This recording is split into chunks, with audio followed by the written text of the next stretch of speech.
part of the reason that my lectures, I would say, have been successful to the degree that they have been is because people find them encouraging. Mm-hmm. And that actually seems to work, like it seems to be positive.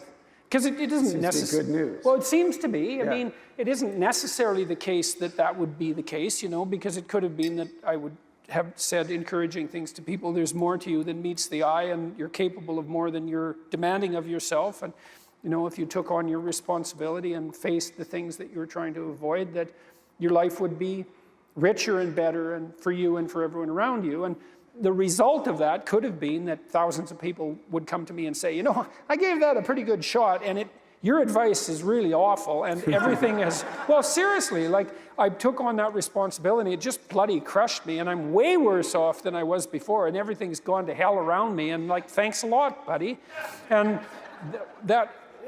it's not like that's a completely incomprehensible possibility, but that doesn't seem to be what happens. Is what generally happens is that young people in particular, but not only, come to me and say, look, I've been trying to take on more responsibility and to face the things I've been avoiding, and everything is way better. It's like, okay, well, isn't that something? Maybe onto something. Well, then you ask yourself, well, what's the limit of that? Because that's the religious question, fundamentally, is, well, if you took on all the responsibility you could take on, and you faced everything that you needed to face, what would you be like?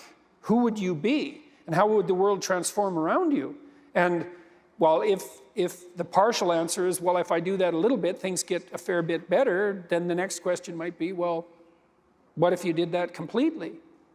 And I don't think that's possible in some sense, right? It's like, you know, perfection is a horizon that always recedes, but it isn't obvious to me what the upper limit of that is, and certainly we do see people, I mean, saints, let's that's say. What I was going to say, it's a Mother Teresa, it's a Francis of Assisi. Who kind of push the limit, and miraculous things happen around them, maybe in the literal sense, and if not in the literal sense, close enough, you know, for all intents and purposes, and so that's heartening.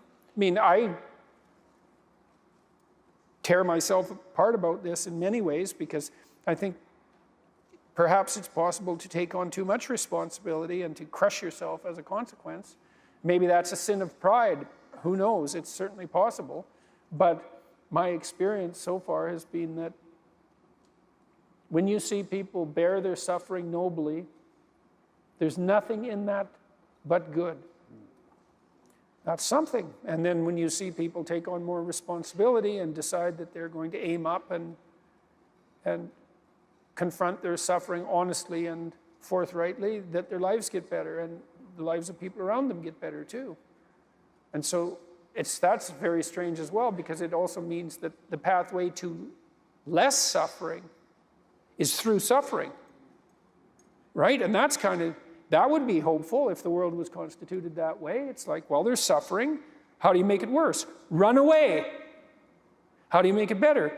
Confront it. Yeah, but it's suffering. It's like, yeah, but it's there. There it is. It's right there. It's a precondition for existence or something like that.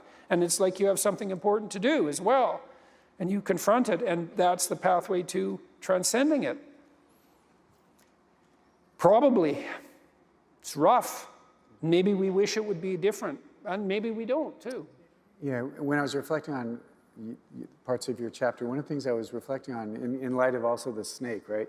Where I think a good suggestion is not to have a conversation with the serpent, all things being equal, but he ultimately, they believe the lie, right? And I think isn't one of the greatest lies of the culture, of the evil one, I would say. And I find it really interesting.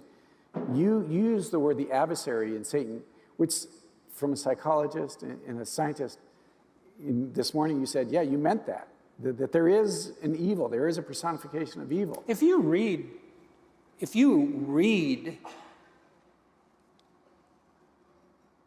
anything about Auschwitz, about the Nazi death camps, about what happened in the Soviet Union, if you read that sort of thing seriously, or if you read about people who've done, like I read a lot of books about the worst serial killers, and I mean, that's quite the competition. And to be the worst serial killer, which people do compete for, by the way, It's not like the high school shooters don't know about the reputations of all the other high school shooters. It's not like they don't try to outdo them, because they certainly do, and they do it consciously. I mean, if you read those accounts and you don't walk away with the notion that evil exists and that the notion of an adversary is like as real as it gets, then you just haven't read very carefully. But how do your peers deal with that when you say They that? don't.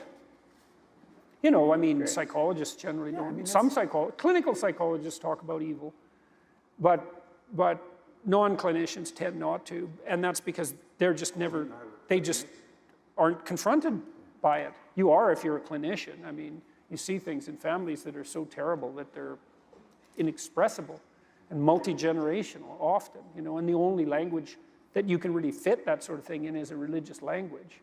That's the only language that's serious enough. And, you know, people, I don't know, the idea of evil is taboo idea scientifically. It's like, have it your way.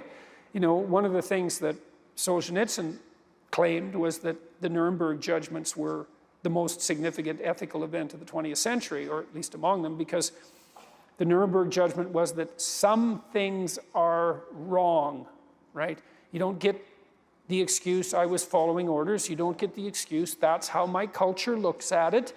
You don't get any excuses, that's what a crime against humanity is. It's like, do you believe in crimes against humanity?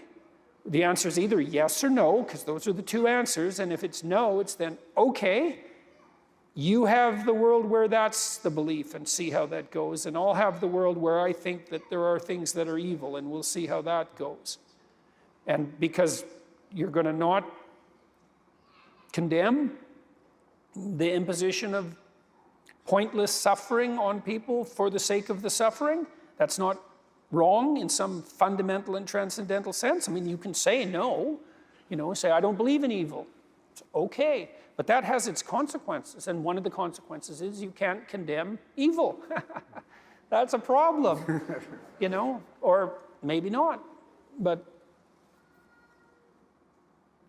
it's not like a world where you don't condemn evil.